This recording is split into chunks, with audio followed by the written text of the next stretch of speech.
예, 오늘 하나님께서 주신 말씀은 열왕기하 12장 9절에서 21절 말씀입니다. 예, 오늘 말씀으로 인해서 하나님의 놀라운 은혜가 여러분들 삶에서 충만하기를 간절히 바랍니다. 저는 오늘 말씀을 보면서 얼마나 감사했는지 모릅니다. 하나님의 말씀이 지배하는 세상이 어떻게 되는지 보기 때문입니다. 여러분, 우리가 이 세상을 봤을 때 부정한 것도 많고 깨끗하지도 않고 사람들이 부정한 그러한 모습들을 보게 될 때 참 마음이 안타깝죠. 근데 오늘 말씀을 보니까 여기 안에서 하나님의 말씀으로 새로워지는 그 나라는 어떻게 될 수 있다는 것을 보여주고 있어요. 그래서 참 희망을 갖게 됩니다. 여러분, 이 세상을 우리가 예, 하나님의 공의가 이루어지고 또 하나님의 뜻이 이루어지고 투명하고 아름답고 깨끗한 그러한 사회가 되기 위해서 우리가 많이 노력하는데요. 이것은 온전히 하나님의 말씀의 개혁이 있을 때만 이루어질 수 있습니다. 그게 오늘 본문에 나오는 내용이에요. 요아스가 하나님의 말씀을 붙잡고 그리고 그래서 그 말씀의 개혁이 있었을 때 이 사회가 변화된 거죠. 그 요아스의 왕국이 변했다는 거죠. 지난번에도 말씀드렸지만 요아스가 이제 은을 받기 시작했어요. 그 이유는 하나님의 성전을 수리하기 위해서라는 거죠. 그래서 이것을 받아서 직접 일하는 사람들한테 줬다고 그랬지 않습니까? 예, 오늘은 그 내용을 구체적으로 얘기를 하고 있어요.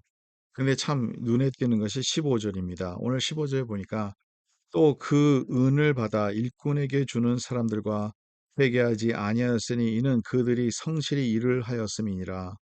그들에게 일꾼들에게 주는 사람들과 그 회개하지 아니하였다 이렇게 얘기를 하는데 그다음에 그들이 성실히 일하였음이라 이게 말이 안 되는 사회에서 말이 안 되는 내용이죠. 15절 보니까 이걸 더 정확하게 영어로 이제 표현이 되고 있는데 they did not require an accounting from those whom they gave the money to pay the workers because they acted with complete honesty. 그들이 complete honesty, 정직하게 행함으로써 그거를 회개할 필요가 없었던 그러한 사회가 됐다는 거죠. 여러분, 이게 얼마나 기가 막힌 일인 줄 모릅니다. 이렇게까지 할 수 있었을까? 이러한 사회가 될 수 있었을까? 또 나가서 16절에 보니까 속건제의 은과 속죄제의 은은 여호와 성전에 드리지 아니하고 제사장에게 돌렸더라. 그래서 그 속건제와 예, 속죄제의 그는 일꾼들에게 주고 수리하는 데 쓰이지 아니하고 오히려 제사장에게 줬다는 거죠.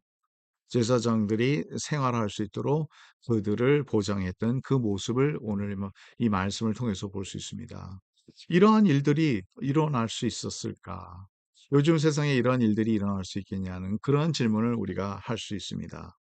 근데 이것이 일어날 수 있는 것은 뭐냐면 하나님의 말씀대로 철저히 그 말씀 가운데 개혁이 일어날 때 말씀이 사람들의 마음을 움직이고 말씀이 우리의 삶의 중심이 됐을 때는 우리가 정직하게 행할 수밖에 없던 것이죠. 그리고 우리가 하나님의 의익, 하나님의 공의를 내 유익보단 더 앞설 수 있었다는 거죠.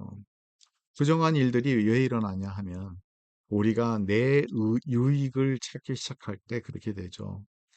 조금만이라도 내가 좀 더 손해보지 않고 조금이라도 내가 더 많이 받아야 되겠다. 조금이라도 내가 더 여기에서 유익을 얻어야겠다. 이러한 사회가 될 때는 온갖 부정한 일들이 그 자리에 자연스럽게 생긴다는 거죠.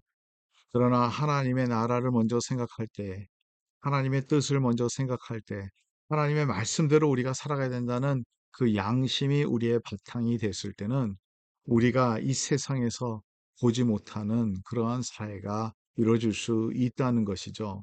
우리 교회도 그런 교회가 되기를 원합니다. 우리가 그렇게 하나님의 말씀 바탕으로서 개혁돼서 새로워져서 우리가 모든 것을 다 투명하게 더 아름답게 깨끗하게 이뤄가는 그래서 내 유익을 찾는 것이 아니라 하나님의 나라의 유익을 찾는 그러한 모습이 이루어지기를 간절히 바랍니다. 오늘 말씀 가운데서 또 중요한 것을 한 가지 더 말씀드리고 마치고자 합니다. 여호야다가 살아있을 동안에는 요아스가 하나님의 말씀대로 정직하게 행하였었죠. 왜 여호야다가 제사장이 죽은 후에는 요아스가 하나님과의 그 컨택트를 잃어버리게 되죠. 하나님의 말씀대로 살았던 그 모습이 없어지는 거죠. 그것을 볼 수 있는 것은 어떤 케이스냐 하면 하사일이라는 아람 왕이 이제 들어왔어요. 예루살렘을 압박합니다. 그리고 그때 당시에는 아람 왕이 아람의 그 군사가 얼마나 강력한가 여러분 잘 아시지 않습니까? 그럴 때 기도하고 하나님을 의지해야 되는데 그 모습이 아니라 그는 세상적인 방법을 선택했습니다. 그것이 뭐냐면 곡물을 그에게 바쳤던 거죠. 더 나아가서 그 곡물이 어떤 것이냐 하면 여호와의 성전의 곳간에 왕궁에 있는 금을 다 가져다가 주었다고 이렇게 성경은 오늘 이제 17절은 얘기를 하고 있어요. 예, 더 나아가서 예, 하나님 앞에 바쳐야 될 것을 곡물로 그 아람 왕에게 줬다는 거죠. 여러분, 이렇게 하나님과의 그 컨택트가, 말씀의 컨택트가, 말씀이 우리를 지배하지 않으면 이런 길로 들어갈 수 있다는 거예요. 세상 방법을 선택하는 거고, 하나님을 의지하는 것보다는 세상적인 지혜를 더 구하는 것이고요. 거기에서 우리는 하나님 앞에 실패하는 거예요. 하나님 앞에 실패하면 우리에는 이 인생은 다 실패라는 것이죠. 요아스의 끝은 그래서 그렇게 좋지 않았습니다. 신복의 배신으로 인해서 그 손에 죽게 되죠. 오늘 이 말씀은 우리에게 귀한 교훈이 되기를 간절히 바랍니다. 우리는 끝까지 하나님의 말씀 바탕으로 하나님을 믿고 하나님을 의지하고 하나님이 원하시는 그 사회, 양심으로 이 세상에서 살아가는 저와 여러분 되시기 간절히 바랍니다. 하나님 감사합니다. 오늘 말씀 주셔서 감사하고 이 말씀 가운데 있는 진리대로 살 수 있도록 인도하여 주시옵소서. 예수 그리스도의 이름으로 기도드립니다. 아멘. 예, 오늘도 주님과 함께 승리하는 하루가 되기를 간절히 바랍니다.